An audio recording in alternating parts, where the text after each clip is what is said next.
morning and welcome to the Carla, Marie, and Anthony Show. My name is Anthony. I'm Carla Marie. You are the show, and I do have to bring something up. Yesterday we talked about how we are celebrating, or at least, I don't know if we're celebrating it, we are acknowledging the 4-year anniversary of when we got let go from our radio jobs. Shout out to iHeartRadio. Big moves there. For making that anniversary happen. Yeah, thanks for making it happen. We talked about how, obviously, without this support group, this community, we wouldn't have been able to do what we've done for the last 4 years. And it hasn't been easy the whole time. You know, there's been times where we're trying to figure out how to pay for things and how to upgrade things in the studio to make a better product, but also not go completely broke. Comes pretty close. And obviously, at the core of that, all of it is our community. Mm-hmm. You know, everyone that's in this chat, everyone that listens to the podcast that we've put up, that interacts with us on social, all of that stuff comes to the events. But there are two groups, I guess, that we didn't thank yesterday that would be really stupid not to thank. And one of them is Seattle Gummy Company. Yes. Because, and this is not, I promise you, this is not an ad for Seattle Gummy Company, but within the first week, I believe, of being let go, like when we were at our absolute lowest, Seattle Gummy Company reached out to us through social media, through Instagram, to work on a plan to work with them and be their first ever sponsored or endorsed personalities. And it's hard to put into words what that means in that situation. And you can get into that in a second. But the other group is our friends here at Seattle Cocktail Club. Because they put a roof over our head. They literally not only, even before the studio though, involving us in some of the events that they have, involving us in Seattle Cocktail District at the time, and now it's Carnival of Cocktails. Always giving us, like, letting us have events so that, or being a part of their events so that we could do meetups with listeners instead of just being like, hey, come to this Wendy's and hang out. Like, we were able to do it at events. Like, when we sometimes step back, we're like, these two companies had no business. Yeah, and they literally saved us. Yeah. And Seattle Cocktail Club and Gilly Wagon have brought us different sponsors that we've been able to work with and introduced us to these different sponsors. So helped us build the studio. It's kind of crazy. And obviously they probably wouldn't do that if we didn't have this great community with us. So it all is kind of interconnected, but we'd be really foolish to not thank those two You're right. Organizations specifically. Yes. And if you do ever shop Seattle Gummy Company and you use our code CMA, that directly supports us. Yep. So Run Like a Husky said today you should make them shots. Unfortunately, none of them are here. They're still at Tales of the Cocktail in New Orleans. Which I didn't even know this event existed. That is why I don't know if we really talked about what we did while we were in New Orleans yesterday. You want to talk about that? Yeah. So Tales of the Cocktail is it Tales of the Cocktail or Cocktails? Tales. They call it Tales for short. Yeah. I'll look it up. It's an industry event, so it's really a week-long event in New Orleans for bartenders and brands. Tales of the Cocktail. Okay. It's for bartenders and brands, and they just head to New Orleans and go to all these different events. That's why most of us don't know what it is, because we're not bartenders going to these events. And the thing we were a part of was Seattle Cocktail Club's parent company. Cocktail Cup, is that what you said? Their parent company, Gilly Wagon, is an event production company here in Seattle. They do more than cocktail and more than alcohol brand events. But this was an alcohol brand event. They were flown to New Orleans to put on an event with and for Tito's Vodka. And the event theme was Clue. And the idea was every bartender that came into the event, there were I think there were 1,500 people that signed up. Yeah, I mean, I was checking people in, and there were some people that did have pre-tickets or pre-sale tickets, and some people didn't. But the pre-sale tickets that I checked in was close to 400. Which is insane. Yeah. So the game of Clue for them wasn't to find out which one of us was the murderer. The clue was to find out which one of us kept ordering Tito's and vodka. Yeah. And if you are like, what did you just say? So apparently, and I am guilty of this, I have done this several I've times done in the it too. past. Yeah. Can I just get a Tito's and vodka instead of a Tito's and soda or Tito's and water? This should be studied because it is some sort of slip that we all do this so much with only Tito's. You're not like, can I get a Grey Goose and vodka? Yeah. You say it with Tito's. And it is like the bane of a bartender's existence. So this They get it though. They get it. Yeah. But this whole game of Clue was to find which person was ordering the Tito's and vodka. And they set up a bunch of different characters. Some of the we were characters. Although my character didn't really matter. I was really just the greeter in the very beginning. I was Miss White, and I also had a real job, though. My job was to talk about this thing that Tito's has, and I could give you the quick rundown. It's actually super freaking cool. Tito's has a farm at their distillery, a farm called the 14-acre farm. And when you're thinking about that, you're like, what? Tito's sells fruit and vegetables? They do not, but they do grow 25 different fruits and vegetables right there at that farm, and they give it all back to their employees at the distillery. So they either use it in the cafeteria because lunch is free for every employee all week, or they take it and they have 3 farmers markets a week for free.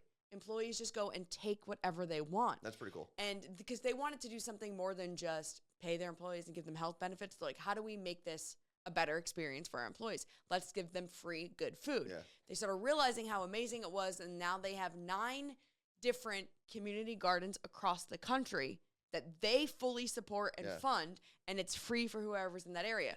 Morristown, New Jersey, you have a community garden. We have one in Seattle, LA, Denver, Sheridan, Wyoming, Salt Lake City, Utah, Denver, Colorado, I feel like you said St. Denver. Louis. Did I say Denver twice? Maybe not. I don't know. And Little Rock, Arkansas. Boom! Tito's hired me to come talk about the 14-acre farm. So it is really cool. They just basically had this property at the distillery, and they were like, this dirt sucks. What can we do? And they have now 7 full-time farmers that they pay. It's nuts. That's awesome. We need a farm. But it was a really cool event, and we got to go down there. Like I said, I was really just the greeter. I mean, I was in costume, essentially, which was really just black pants, white shirt, suspenders, and like a kind of like a straw hat type of thing. I like the look. I was just there to make sure that people who were waiting in line stayed in line and weren't completely miserable. Yeah. And everyone was super nice. It was great. I mean, it's hard to be like, it's actually, no, I take it back. It's easy to be an a-hole at a drinking event because a lot of people can overdo it. But I feel like because these were all people within the industry, they all knew how to kind of handle themselves. And no one was like falling over drunk either. It was 2 to 5 p.m. And it was cool when I was like I had to give out a clue. And instead of giving out the clue, I said, I'll give you this clue, but I need to tell you something first. And I would tell them the whole thing about Tito's. And then I would say, here's your clue. By the way, everything I told you has nothing to do with the game. And they would laugh. But these bartenders, some of them are brand ambassadors. Some of them, whatever they are, like, this helps me just love Tito's more or sell Tito's more. Because everyone's like, I know about the dogs. I know they take care of dogs. I didn't know they had a whole ass farm. Yeah. And I was like, yeah, they do. What do you have highlighted there? So completely separate of the Tito's conversation. AMS 06 said, my husband left for deployment yesterday. He'll be gone for over 7 months. Oh, wow. Would love for if everyone could keep my husband's ship and crew in their thoughts. USS Stockdale DDG 106. The USS Stockdale. I have questions like, you can't write letters because I don't think anyone's delivering them. But can you talk to them? There's got to be some sort of internet connection. Also, it's so different, and I'm not saying that it's easy at all. That's not what I'm saying. But it's so different having a member of your family in the military now versus before cell phones. Well, yeah. Like, think of, like, you're Everything's easier now with cell phones. Like, hello, I'll see you in 7 months. Peace out. But just think about the move that we made, right? Yeah. Imagine if... Oh, they do get mail. Cool. Imagine if you didn't have all the technology you have today when you moved from New Jersey to Seattle. No FaceTime calls with your niece and nephew, right? Like, yeah, you'd be able to pick up the phone, but you'd have to be tethered to your home to do that, right? You couldn't just call your mom from the road. Part of that sounds amazing. But there are a lot of, I feel like there are a lot of teens now doing the dumb phone. Like, that's what they travel around with. They still have a smartphone that they can connect to Wi-Fi for all the apps and stuff, but they go out into the world with a dumb phone. I love it. Which is usually just a flip phone, maybe has a couple apps on there, make phone calls, send texts, and that's it. AMS said that they'll send care packages to the ship. Mm-hmm. What Yeah, do you send there's him? a lot. Especially, I know my uncle who was in the Navy will always tell people, he's like, the smartest thing if you're going to join the military is join the Navy. He goes, if you're in the Army, you're sleeping in a tent sometimes, you're sleeping on the ground. He goes, in the Navy, I get a bed every night. It's great. And your view is, You're in the ocean. yeah. Yeah. Obviously, being away from your family for that long, though, is very difficult. Jess said, my husband is coming home next week after 2 years abroad with the Army. I can't wait to have a normal family again. It is crazy how they are literally ships passing in the night. Their husbands. Yeah. Not literally, but. Well, one's probably not on a ship. Right. But, all right. Well, AMS, thank you for your sacrifice and your husband. So, things on the list today. We still have our Costa Rica field trip. Yes. If you want to join that, you can let us know. There he goes.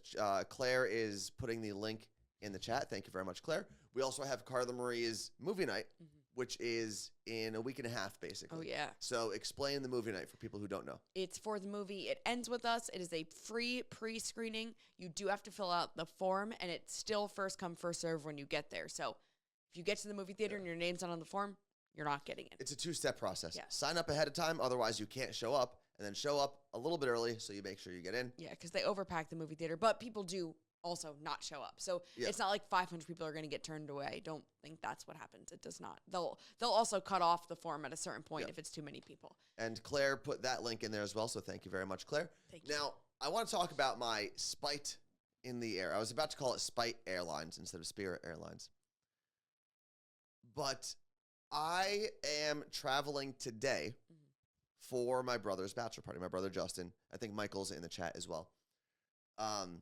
We're going down to San Diego Comic-Con, which is the Comic-Con event, which will be interesting because I know this is also Deadpool Wolverine weekend. Oh, wow. So I wonder if they're going to do some sort of activation there. Maybe they'll be there. They might Oh, my be. God, if they're there. They might be.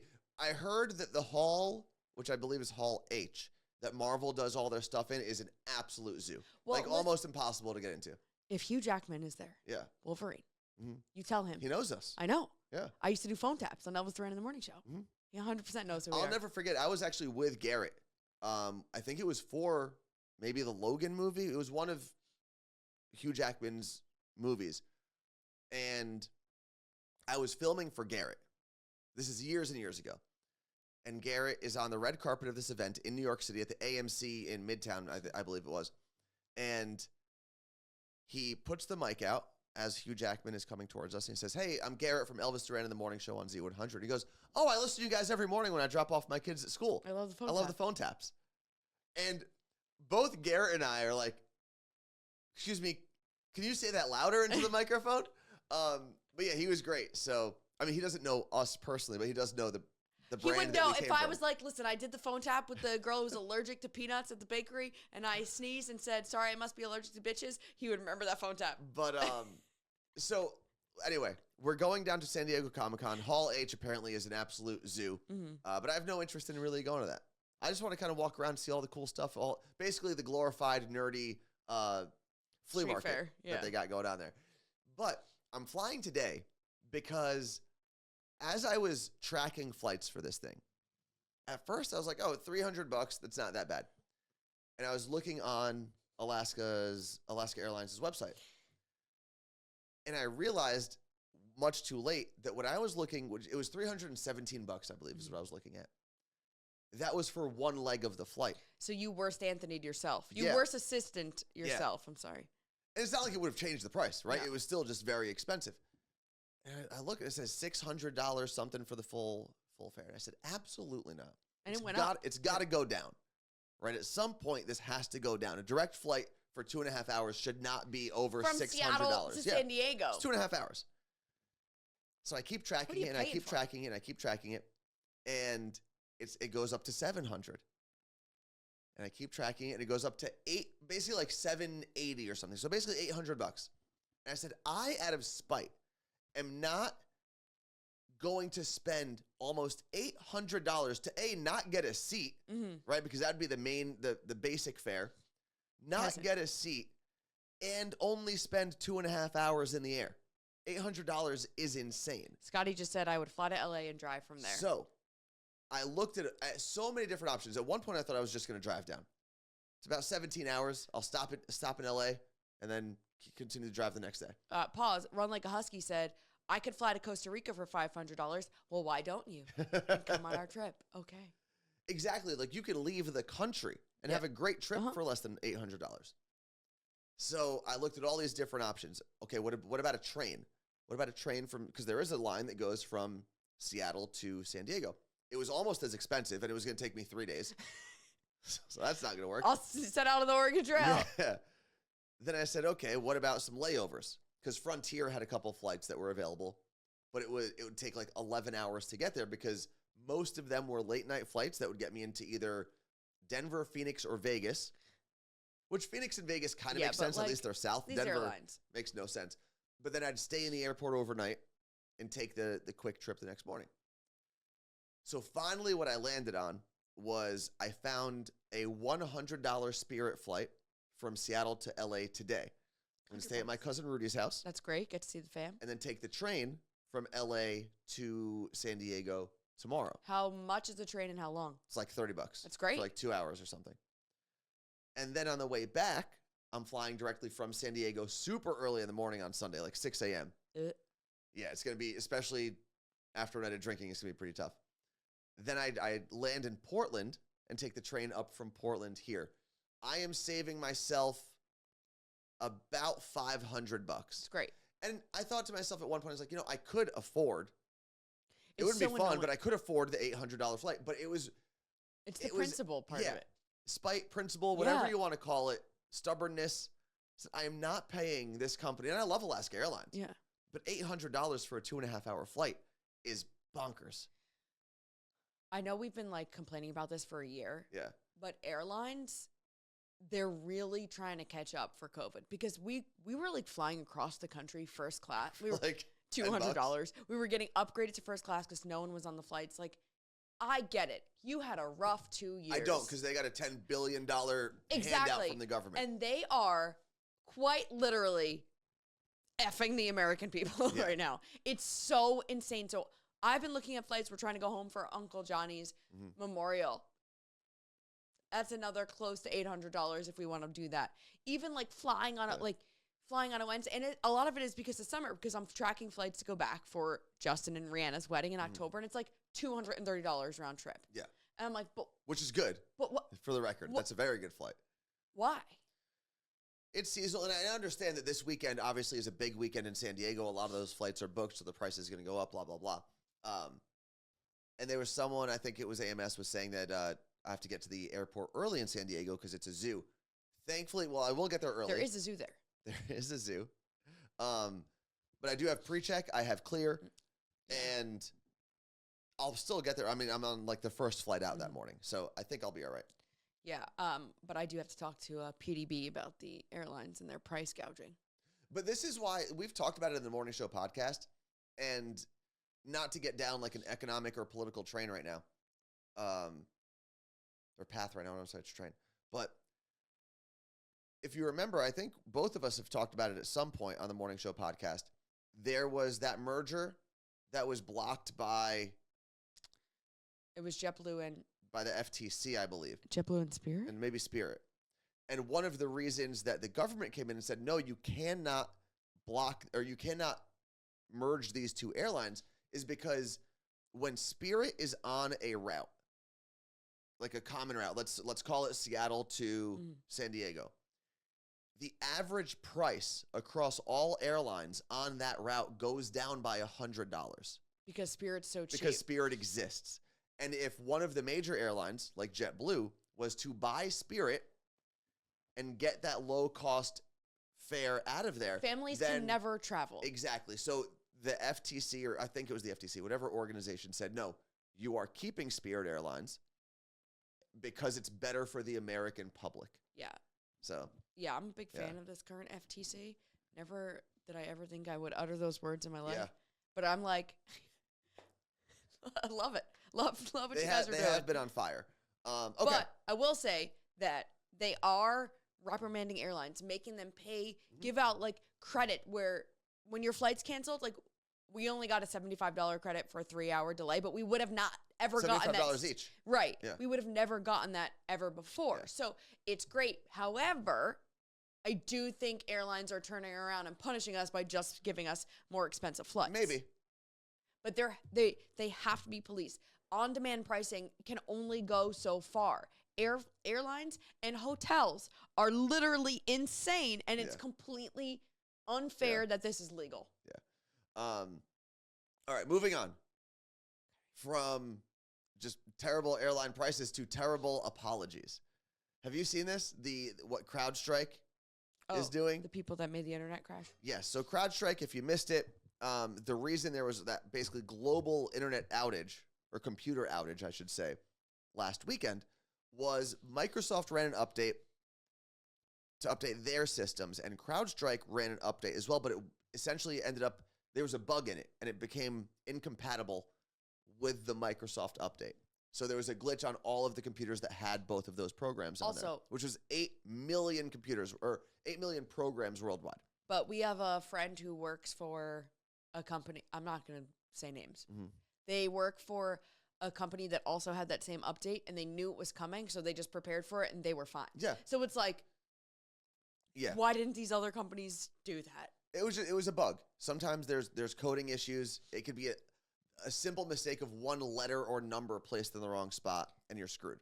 But that's not the point. The point is to say sorry to all of their clients. CrowdStrike sent all of their clients, tell me an edible arrangement, a $10 Uber Eats gift card. Like every person at the company? No, I don't know if it was per account or per person of the account. What is a CEO going to do with that? But a $10 Uber Eats gift card. Now, keep in mind, they have thousands, maybe even millions of customers. But at that point, you give them like 50% off of a month. Don't do anything. No. Fix the problem. This is not real. The $10 gift card is worse than nothing. Literally, it is worse than nothing. That also doesn't even pay the fees in Seattle for a food order. Like, just so sorry, we'll make sure it never happens again. Or maybe you get next month free or whatever it is. Wow. But that is wild. Tacoma Swifty said the update messed them up at the hospital, and Run Like a Husky said messed them up at the vet hospital. The animal and human hospitals were messed up. There were 911 services in Alaska that went down only for a little bit. Google Maps was chaos too. Like, was it? I woke up to it kind of being handled in New Orleans already. But there were businesses that were like, our computers are still down, whatever's going on. Like Hertz, we were trying to do something with the rental car we had, and they were like, it's a mess here. Yeah. And then our Google Maps was like still bugging out a bit, and we don't know if it was just because it's St. Louis, like St. Louis, I keep saying that. New Orleans, like how it is in downtown Seattle, it just doesn't work sometimes. Yeah. But it was like everything you were doing felt like it was lagging. And apparently the CrowdStrike CEO also used to be somewhere else where they also where was it? I want to say McAfee. Okay, yes. He was the CTO, I believe, at McAfee, which had another outage that took down the whole internet basically for a day. You are the cause of all of this. JLove420 said that they work at a bank and their systems were also down the whole day. My cousins were flying up from Florida to New Jersey that day, and they were delayed, I think, for an additional like 5 hours. They were stuck at the airport. So and I'm so happy I wasn't there at the airport, but I did love seeing all of the people posting the pictures of the blue screen of death on like every single monitor in the airport. I saw it at Hertz. The blue screen of death. I saw it at Hertz. It's the emoticon, a sad emoticon, not an emoji, an emoticon, and it's just like, please restart. Let's see. Was it McAfee? I think it may have been McAfee. I think it was. I'll look it up real quick. But man, you start realizing how much we rely on this crap. How did we live without it? We did. Yeah, CrowdStrike CEO. We lived better. Has twice been the center of global outages, global tech failures. We lived better without ever having the technology than we do when the technology goes out. Say that again? We lived better without ever having all of this technology than we do when it goes out because we rely on it so much. Yeah. And luckily with the airlines, it wasn't necessarily their piloting software. It was mainly their ticketing, booking, and then their staff scheduling. Yeah. But did you see the video of the map of all the flights? All the flights like basically stopping? And it's just like, whoop, whoop, whoop. Then it's just Southwest flying by itself. Yeah, it looks like this guy, what's his name? Greg George Kurtz. George Kurtz. Here's the problem that I have with this is, okay, you made one mistake when you were at McAfee or whatever. You were the head of the company that made a mistake. I'm not saying you should never work again. He gets another job, another global outage, this time possibly worse. This time as the CEO, not the CTO. He's just going to, if he leaves CrowdStrike at some point or is forced to step down, he's just going to get another CEO job somewhere. Yeah. Whereas if you get fired from a regular job, you're kind of screwed. He's just going to get another great high-paying job somewhere else and probably take down another computer company. I mean, the memes were amazing. Mm-hmm. The memes this season of America have been hilarious. If America does one thing well, it is memes. And it really goes to, like, one of our best exports is really culture, right? Like Hollywood, music, fashion.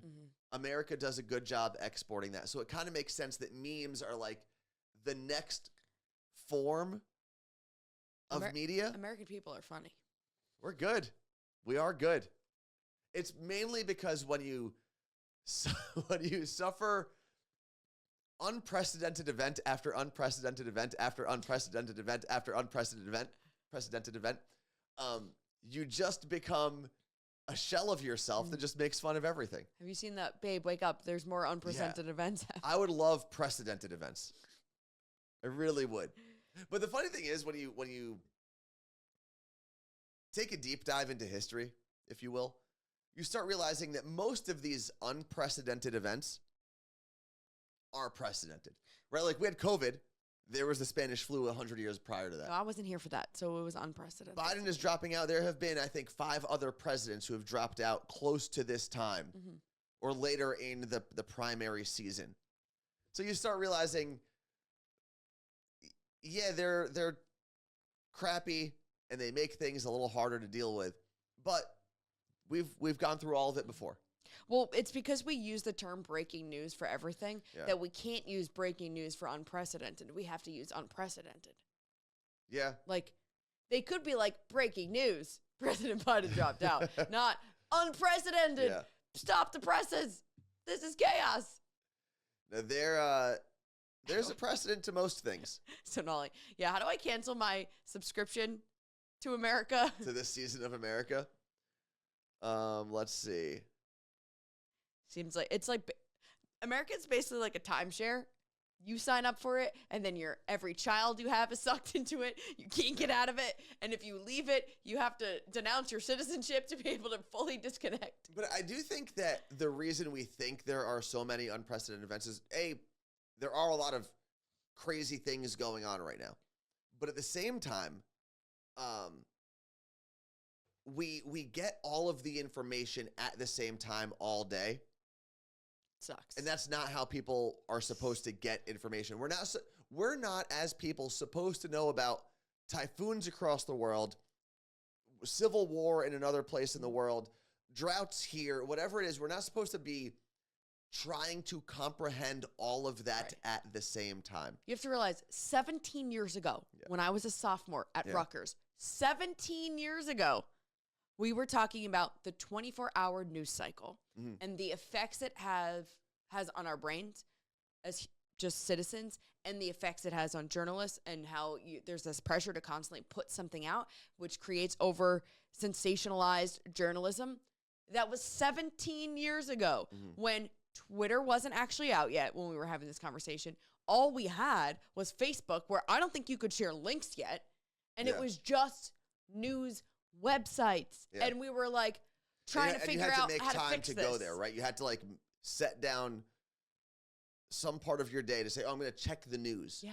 And even before that, before you had the 24-hour news cycle, the news was part of a different channel, right? It was you had like your 6 o'clock and your 9 o'clock and your 11 o'clock news or whatever it was. But it was also that about how like CNN and Fox had their own networks when they didn't, however many years ago. Yeah. So it was like there's this forced let's make up news kind of thing, or let's over-sensationalize or drag things out, all of this. And anyone can say this about whatever industry they are in, but when you learn it And when you know it from the core and it's part of what you've studied, you feel it so much harder. And and now all we do is read the news. So it's like, I need to go on a mental vacation. Well, that's what I loved when I went to Japan. I kind of just unplugged from all of that. I took a lot of the apps that I use, like my news aggregates. I just took them off my phone. Anthony I said, I don't need it. One day when he retires, what are you going to do? Oh, what I'm going to do when I retire is I'm going to completely block out any sort of news from my life for a year. And anything that someone tells me to my face, if I don't like it, I'm just going to say it's fake. Right. And I'm going to ignore everything that happens in the world outside of my little bubble for a full year. And just see how great I feel. And then if I love it, peace out, society. I bet we wouldn't complain so much about gas prices if there weren't news things about. No, that's something we'd complain about because you feel that in your pocket. But yes, but also when you start seeing it, and then it's just like cyclical. Yeah, I mean, to an extent. It definitely, like when you're getting hit over the head with it over and over, it feels worse. But nothing makes you feel something more than seeing the money leave your account, right? Or seeing those dollar bills leave your wallet. That's when you realize things are real. Yeah. All right, we do have to take a quick break. We do have Carla Marie talking about Out and About and Jumping the Shark. I don't know what either of those things are, but we'll be back in about like 3 minutes. Yeah. So I don't know what Out and About is about. Yes. Would you like to explain? Oh, also, before you do that, I want to point out one thing, because you said something earlier before we went to that break about how maybe we wouldn't be complaining about gas prices as much if we didn't have to see it on the news all the time. And I forgot, someone commented on it, but it made me realize, you know what? Maybe we would be complaining about gas prices as much, but we'd blame the gas companies instead of having some political pundit tell us it's Biden's fault or Trump's fault or Kamala's fault or whoever. Because you know what they have behind the Oval Office desk? It's like looks like an elevator, but it's all different colored buttons. And they're like, you know what? Today we're gonna raise gases. Yep. You know what? Eggs today. So maybe that's one of the big differences. They really do is that. If we just saw the price difference in person without getting the 24-hour news cycle or digital news cycle, maybe we just blame the companies. Because I'm willing to say 90% of the time it is the company's fault. And that's one of the reasons, going back to why I didn't book that American Airlines flight, was out of principle. Well, somebody's going to book it. Someone's going to book it, and that's good for them, but it's not going to be my money. Right. Okay. And I love Alaska Airlines. Big fan of them. They big fan of us too, apparently. But just not paying $800 for that flight. All right, Out and About. What do we got? I got a message from someone when I was on the flight to New Orleans that said, go follow this Instagram account. She actually does a video about New Orleans. Now, I never found her video about New Orleans. However, her name is On the Move with Mad, like Maddie. On the Move with Mad is her Instagram account. Okay. And she does something called Out and Back and Out and About. So we're going to talk about Out and Back today. Okay. Out and About. I messed it up, but it's fine. Okay. Same. Out and About is just going out in a city and posting. And she posts about it. Out and Back is when she gets on a plane in the morning, lands in a new city, spends the whole day and night in that city, and flies out that night. I love that. I know. You don't have to pay for a hotel. You don't pay for a hotel. You don't have to take off. You go on a Saturday. There's your, you still have your Sunday. You still have your Friday night. A sick day. And you could also do an overnight flight. It depends how. I think she's pretty young, so she can probably handle red eye way better than I can at this point. But I was like, man, I love this concept. So I was talking to baby Jake about it, because Jake, the producer, he's a big traveler. He's like, I do feel like I would want to see more of a city. And I was like, yeah, I agree with you. I would feel like I was cheating if that's how I was visiting. But it's the same as a road trip, really. Yeah, but if you get there early, right? Like, let's say you take the earliest flight from your city, and you try to, I would say you're probably trying to stay within like 3 hours, right? So let's say you're going from Seattle to Boise. Right. Right? You fly, that's an hour and a half, hour, 40 minutes. You get there at 8 o'clock in the morning. You could do a full breakfast. Yes. You can do some exploring. You could do a great lunch, early dinner, and then take like the, 10, 11 o'clock flight back. And she was showing like how she packs, and it's great. Like she has a backpack, which if you listen to the Morning Show podcast today, the backpack I mentioned actually looks similar to the backpack she uses. Backpack I mentioned in What's Trending. But she'll just put like a shirt to change into, I guess she'll put on like a sundress when she lands at the airport, and like puts her airplane clothes back on, has like deodorant to freshen up, like not like it's not a lot. Yeah. But she's got Well, yeah, it's one day. yeah. And imagine like your flight gets canceled and the airline has to pay for your hotel and you get a whole trip out of it. But I was like, man, I actually want to try this, even if it's a city I've been to before. Maybe it's just to go to LA for the day and visit EJ or Rudy, whatever. Yeah. I want to try it. But unfortunately, it's not like we live in the middle of the country and we have all these options to do that in a day. Yeah, if you were in, let's say, Chicago She's or in Kansas DC, City, which is great. that would be a little easier because you can go left, you can go right. You can figure that out. And in DC, you could fly almost like anywhere. Yeah, you're still, I think you're still constrained by the coast. I don't know. She's not. No. There's also, the cities are much closer on the East Coast. Right? You can fly from Boston to DC pretty quickly. Yes. You can fly from DC to Georgia to Atlanta pretty quickly. I love this. I want to try it at least once. Yeah. I love it. I would try it. Hop on a Spirit flight. I would do, if I was picking somewhere now, it'd have to be Mountain Time Zone or We could visit Erica for a day Pacific. in Salt Lake City, Utah. Salt Lake would be a good one. I would do Salt Lake City for a day. You'd fly in at like 8 o'clock in the morning. But like I can't fly out at 11. I'm not going to fly to Miami and visit Jake for the day. No, that's because that's 14 hours of flying. So that's not going to make, 14 hours total, 7 each way. Oh, we could go visit Martha in Kansas. I do need to check that off. Let me see. So right now, a flight to Salt Lake City.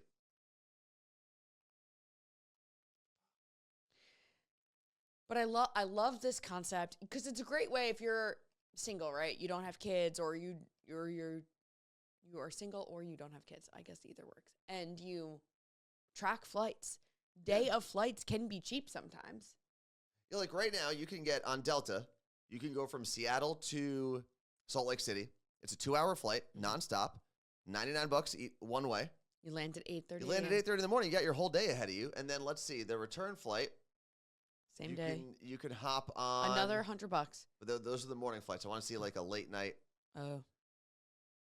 Let's say. You got to do the toggle. Yeah. Where's times? Here we go. Departure late. Do after. Yeah. Thanks for cheering me on. Another 10 p.m. 10 p.m. Delta, $100. $200 round trip. Yeah, not bad. And if you're going to see Erica, she can make us food. We don't have to pay for food. But you get, you'd have to be at the airport at like, let's say that's a 10 o'clock flight, really. You'd have to be there at 9. And if you're getting 8 a.m. to 9 p.m. You're not checking a bag. Not bad.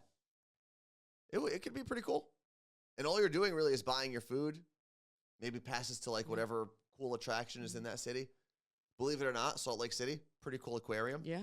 We got to hang out there for a day. I don't like aquariums. We got stuck in Salt Lake City on the way to Seattle for the first time because our window blew out as we were driving from Casper, Wyoming to Salt Lake City on Super Bowl Sunday. Mm-hmm. And the window exploded. Huh? Cheyenne, Wyoming, not Casper. Cheyenne, Wyoming. Did you think it because Cheyenne is haunted and Casper I was thinking of the ghost and Casper, yes. And Casper is a place in Wyoming. But we were in Cheyenne because I've always wanted to go to that city. And the hotel was the scariest place I've ever been in my life. It was a cool hotel. Murders happened. It was a hotel from back when gunslinging. Wyoming was just a territory, and they were like, I think for a while Cheyenne had the most millionaires per capita because it was all cattle money. Mm. And they were making millions and millions of dollars doing that, like even back in the day. Not what it's like now. No, it's a very sleepy city now. Very sleepy. But they had really nice, like, beautiful hotels back then. And they still have pretty good steakhouses and stuff, so we stayed in Cheyenne, Wyoming. But the window blew out, so we had to leave. Because the ghost did it. I just realized this now, all these years later. So we had to leave the U-Haul at the U-Haul facility to fix the glass. And we had a whole extra day in Salt Lake City, just kind of roaming around. Went to the aquarium. Went to a pretty bad taco place. Oh. Yeah, I'm over aquariums. I'm like, they're not just, it depends how they get their fish, I guess. I think they're pretty cool. I'm a fan of aquariums. But if they're just collecting fish from the ocean and putting them in tanks, I'm not okay with that.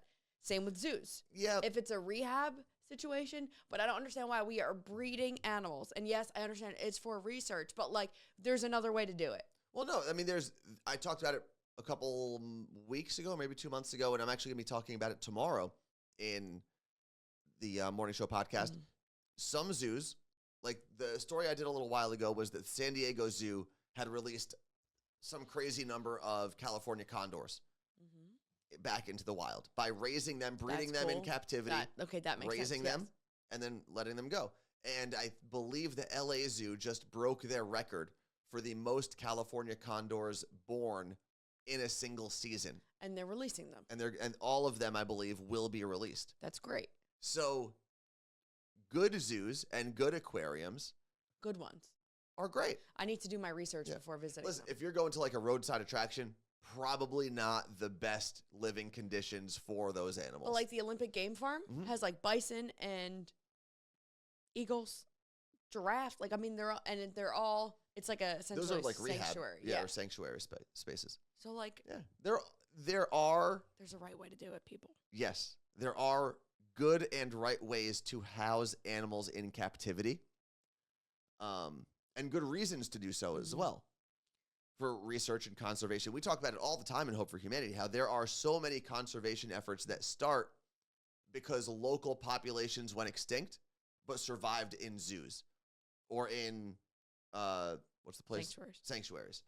So, let's see. Rebecca in Jacksonville said their zoo in Jacksonville is a rehab center. It's awesome. Yeah. Go kidnap the animals from SeaWorld and let them be free. But if you're talking about Tiger King, probably not great.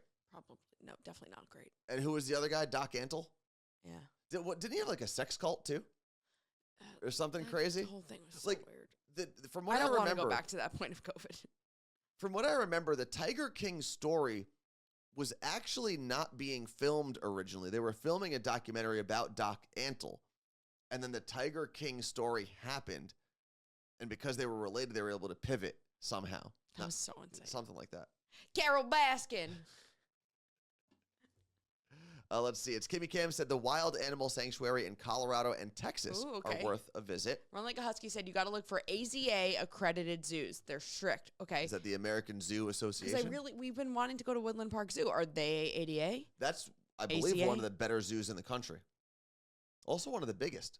Do you know that? Woodland Park Zoo, I believe, it's second to the Bronx Zoo in some sort of category. And it originally started as just some rich guy, had a lot of land, imported a lot of animals. Well, you can search by state. Northwest Trek is in there. Woodland Park Zoo, accredited through September 2025. They better not mess that up. Well, I believe you have to just get you like recertify every so many years. Let's see. Run Like a Seattle Aquarium is in there. Okay, so you're good to go. But like, here's my thing about aquariums. Like, it's cool, but I don't like being inside. Okay, that's a different story. That's a totally different story. They have otters, though. They do. I think aquariums are cool because of the lighting. You get like the black light rooms and stuff like that. You should go to the aquarium when you guys are in San Diego. Oh, they don't have that. That's a zoo. Do they have? They have to have an aquarium in San Diego. Isn't that where Nemo's at? Did we go to the San Diego Zoo? I've never been. No, we did. When we went to San Diego to see Yellow Card, we went to a part of the zoo. I don't know. San Diego Aquarium. Let's see. They have the Birch Aquarium. How's it ranked? Is it on this list? They also had a SeaWorld there. Or do they still have SeaWorld? Yeah, they still have SeaWorld. So. You should just go to Mexico and leave when you're there. I would. I don't know if that's going to be any better than my current situation. Birch Aquarium. Accredited? Mm-hmm. All right. Okay, so moving on from out and about, but also, I guess maybe this has to do with aquariums. Jump the shark, Carla Marie. What are we talking about? Okay, this is a two-part question. Okay. Do you know, A, what jump the shark means, and B, where it originated? I only know it from, I believe, the Serial Killers podcast. I think Scotty B talked about it at one point. Oh, I don't even remember that. And jump the shark is like, it's when you do something that is like extreme in that situation, but like unnecessary at the same time, right? So extreme and unnecessary. And I believe, correct me if I'm wrong, did it come from Happy Days? Yes. Okay. So I learned from Henry Winkler. Oddly enough, we were talking about Happy Days and Fonzie last week, and then I was listening to Smartlist, and I saw they had an episode with Henry Winkler, and I decided to listen to it. I love that man so much. So anyway, they start talking about it because there's an episode of Arrested Development where they incorporate it and all this stuff. I'm like, wait, what? So the definition of Jump the Shark is quite literally of a television series or movie reach a point at which far-fetched events are included merely for the sake of novelty, indicative of a decline in quality. So it's like, we got to get to this end. We're going to do whatever we can to get there. Who cares how stupid it is? Or we have no real content, so we're just going to do this like crazy stunt. Yes. Takes you back to Happy Days. Yeah. There's an episode where Fonzie quite literally is on a motorcycle to do something daredevilish and jumps a caged shark. So, Fred the Mailman said, I'm old enough to have seen the episode where Fonzie jumps the shark. Isn't it insane that it started from that and now it's like called, it's quite literally called Jump the Shark. Yeah. I love that. So does he address it? He talks about it in there, and I think Will Arnett in the podcast says something like, not a motorcycle. Apparently he was water skiing. Oh, I'm sorry. You're right. They said motorcycle, I think, in the show. He was water skiing. Well, now we're getting conflicted reports. Z from NYC said Fonz jumped over the shark in water on a motorcycle. Okay, hold on now. Is this Mandela effect? No, it's just there's a right answer and a wrong answer. Okay, well, I got it. Don't worry. No one has to Google. Let's see. What else He is do we have water here? skiing. I'm watching a video. He's water skiing. And it's not a caged Is shark. he tied to a Motorcycle? I think we're all confused because he rode a motorcycle. Yeah. It's not even a caged shark. In Smartlist, they say he jumps a caged shark, I'm pretty sure. The stunt was created as a way to showcase Winkler's real-life water skiing skills, according to this. Texas Chris said Fonzie jumped the shark in water skis while wearing his leather jacket. Okay. Yes. So, I guess Will Arnett said something like, oh, yeah, and like everyone thought the show was tanking, and Henry Winkler explains like they still had like some insane, like tens of millions of viewers after that. Like, it was one of the biggest shows of our lives. But also, much like the news cycle, think about you didn't have as many forms of content. You didn't have the options. So if Happy Days was signed for that year or for 2 seasons, you were getting all of those seasons. And there were no other options on that channel or many other channels. Okay, so there's a website called jumptheshark.com that lists all TV shows and movies that basically jump the shark. Yeah. I didn't get there yet. There have to be like 5 or 6 just from Sons of Anarchy. Okay, the shark was in a pen, not a cage. That makes sense. I guess because like it was in a pen in the water. Yeah, probably which is a not shark ACA cage. accredited. Wow, so there's just all these. Oh, wait.